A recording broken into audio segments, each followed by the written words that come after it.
Golden dragons are said to be the stuff of legends and not to exist. This was until one day, during the hunt for a dragon that had been attacking Bearfield, one unexpectedly appeared, proving many doubters wrong. This dragon was Villentretenmerth, one of 2 golden dragons said to exist. In this video, we're going to be taking a look at who Villentretenmerth is, and we'll also be discussing the events that led up to Villentretenmerth revealing himself to the world. But before we start, please consider subscribing to my channel if you haven't already done so. I upload videos about mainly the Witcher series, so yeah, if you're into that, subscribe. And also, I'm kinda late putting this video out as I'm sick, so excuse my voice, might sound a little different in this video. Hopefully it doesn't, but yeah, bear with me. So, who is Villentretenmerth? Villentretenmerth is one of 2 golden dragons ever known to exist in the entire history of the continent. Being a golden dragon meant that Villentretenmerth was highly skilled in the art of polymorphism, which is basically the art of shapeshifting. With this power, Villentretenmerth could morph into many different forms, which allowed him to travel throughout the world uninterrupted. Villentretenmerth not only morphed to remain incognito, but because he also enjoyed living among other creatures in order to experience their ways of life. The form Villentretenmerth was most known for was the form of Bork 3 jackdaws, which was a human form and was also the first form he used when he encountered Geralt. When morphed in this form, he was accompanied by 2 Zerrikanian women, Taya and Vaya, who acted as bodyguards. These 2 bodyguards Villentretenmerth referred to as his weapons, and would do as he says without question, and would watch his back while he was in his more vulnerable human form. These 2 bodyguards do have different names, but they go by the names Taya and Vaya as it's easier to pronounce for northerners. Of the 2, Vaya could speak the common language the best, but still, compared to a fluent speaker, spoke it poorly. Though their command of the common language was poor, they made up for it in their skills with the blade, which was showcased when Villentretenmerth first encountered Geralt while morphed as Bork 3 jackdaws. This first encounter with Geralt leads onto quite an interesting string of events, which I'm going to cover in the next part of the video. But before we go on, I need to warn you that there will definitely be spoilers for the books, as I'm going to be pretty much covering the first whole short story from the book, The Sword of Destiny, so yeah. The story begins outside some ruins near a small town when Geralt is hunting a basilisk. While Geralt was down in the depths of the ruins, many peasants crowded around the entrance with the village alderman. Much time had passed since Geralt had entered the ruins, and many of the villagers began to think that Geralt would not be leaving the ruins alive, like the many others that had tried to put a stop to this basilisk. Because of this, a couple of villagers began rummaging through Geralt's belongings, as they thought he'd have no use for it anymore. These villagers were soon interrupted by a man who advised them to leave the belongings alone. This man was Villentretenmerth, morphed as Bork. At first, the villagers ignored his request and planned on attacking Bork, as they assumed he had no way of defending himself. This was until Taya and Vaya emerged from the shadows, causing them to quickly change their tone and start to beg for forgiveness.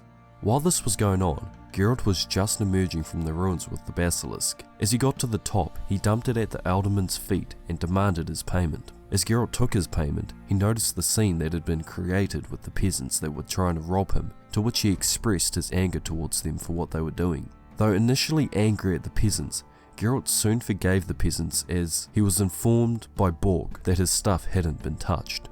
Bork was not as forgiving as Geralt, and ended up getting one of his bodyguards to decapitate the peasant that drew a knife on him. From this interaction, we're given some insight into the kind of being that Bork, or Villentretenmerth, is. We're given a glimpse at his interesting set of values, as it's shown that he is very quick to defend someone he doesn't know, but is also not afraid to deal out very harsh punishments to anyone when he feels it's necessary. Shortly after Geralt first encounters Bork, he ends up accompanying him and his bodyguards to a nearby tavern where they share a conversation over a meal. During this conversation, Bork and Geralt discuss the Witcher trade, to which they begin talking about dragons, specifically golden dragons.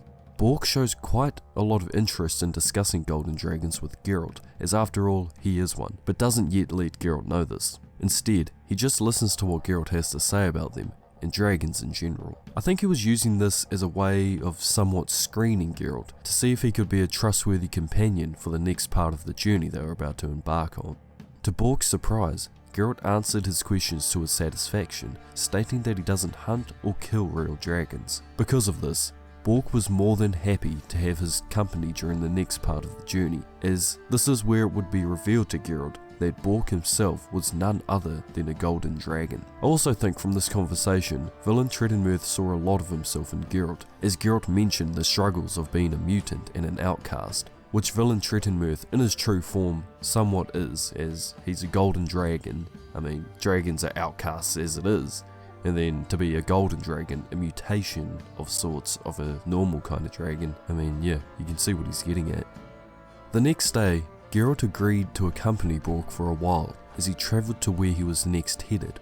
A while after the group set off from the tavern, they came across a military barricade on a bridge. As they approached, they were informed that they needed a letter of safe conduct in order to proceed to the other side. On further questioning of the guard at the front of the barricade, they were told to speak to his superior if they wanted to know more, which is what they set off to do. At the guard post, instead of finding the soldier's superior, they unexpectedly ran into the poet Dandelion, who had also been denied passage through the barricade and was now waiting around to see if anyone he knew would come by with a letter of safe conduct, who he would then go through with. Dandelion informed the group that beyond the barricade the king was hunting a dragon who had been seen attacking Bearfield and was now wounded, fleeing into the mountains. Upon hearing this, the whole group was surprised, or at least seemed to be. This is because Bork, or Villentretenmerth, already knew of this dragon, and this was his real reason for taking Geralt this way, as he intended to save the dragon and would need Geralt's help in stopping the hunting party.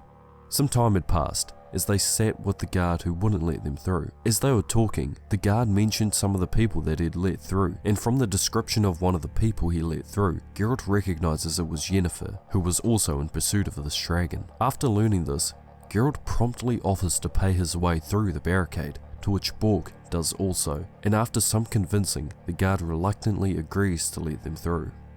Now that they're through the barricade, they meet up with the rest of the hunt, which Geralt meets up with Yennefer as per his intentions, but so far, Bork or Villentretenmerth's intentions are still hidden from the rest of the party. The next day, the hunt for the dragon continues as they make their way through the mountains in search of the wounded dragon's lair. This is where the story takes a bit of a turn and the true form of Villentretenmerth is soon revealed. As the party unknowingly got closer to the dragon they were hunting, Bork dropped to the back of the party as Geralt went further up to the front to speak to Yennefer, when suddenly a rock slide came out of nowhere, splitting the hunting party's numbers. As the surviving members of the hunting party gathered themselves, they assumed anyone that was not with them at the time had simply been killed in the rock slide. This included Bork and his bodyguards. This was not true though, as Bork had simply changed form into Villentretenmerth, possibly causing this rock slide to cover his tracks and thin out the hunting party, as he knew they were close to the other wounded dragon. The hunting party wasted no time and had no choice but to continue onwards, as their path back had been blocked by the rock slide. After some time, the hunting party came across some sort of clearing area to which they spotted a dragon, though it was not the dragon they were hunting. This dragon was the golden dragon Villentretenmerth. This was part of Villentretenmerth's plan all along, to thin out the hunting party and then defend this wounded dragon. This wounded dragon was his mate, Merktebrak. Merktebrak had recently made her nest within the mountains near Bearfield in order to look after her and Villentretenmerth's newly born hatchling, but after doing this, she was attacked by the locals and wounded, which is what Villentretenmerth had sensed, and was his reason for joining in on the hunt for her in order to save her and their hatchling. Amazed by what they were seeing, the hunting party, not including Geralt, agreed that they would still kill the dragon as they would still get some coin for its scales. Before any of them could start their attack on Villentretenmerth, a booming loud voice was heard and offered them the terms of a fair fight with conventional, non-magic weapons. This revealed another power of Villentretenmerth, which was the ability to communicate telepathically with other beings while in his dragon form. Though the hunting party tried to attack Villentretenmerth, they were all unsuccessful, which ended in the Bearfield militia showing up to help in the attack, to which Geralt and Yennefer helped Villentretenmerth fight them off. After this, it is finally revealed to Geralt that Bork was in fact Villentretenmerth, as after the fight he changes back into his human form to thank Geralt and Yennefer. During this conversation, it was revealed to Geralt that the other dragon Myrktabrak had already fled during the fighting and had left Villentretenmerth with the hatchling and the treasure in her lair as payment for help. Villentretenmerth then explains that he shares much in common with Geralt, as them both being mutants, they both defend people if the pay is right, and they also can have a goal at the end of the road, referring to the new hatchling, which he will now have to raise. This goal at the end of the road for Geralt is referring to Ciri, who in the future he raises and trains. It's also important to note that after this incident, Villentretenmerth goes on to raise this hatchling, who grows into the dragon Seiscenthesis, who is part golden dragon, which allows her to morph into a more commonly known human form of Saskia. So yeah, I like this little short story as it really fleshes out this character that isn't really shown much at all in the games. I mean, the way this story shows the subtle similarities between Villentretenmerth and Geralt is fucking pretty cool in my opinion. It kind of represents Villentretenmerth as some sort of witcher, but for other fellow dragons, as he defends his mate Myrktabrak from the hunting party in exchange for coin. It not only shares a similarity through that, but also kind of shares a similarity through the law of surprise that witches sometimes invoke. I mean, though it was his own child, he still got to take the hatchling with him after saving the life of Myrktabrak. But yeah, I thought that was pretty cool. So yeah, that's the lore behind the Golden Dragon Villentretenmerth, and also a rundown of the time Geralt encountered him. So yeah, if you enjoyed the video, please leave a like and subscribe for more Witcher related content in the future. Thanks.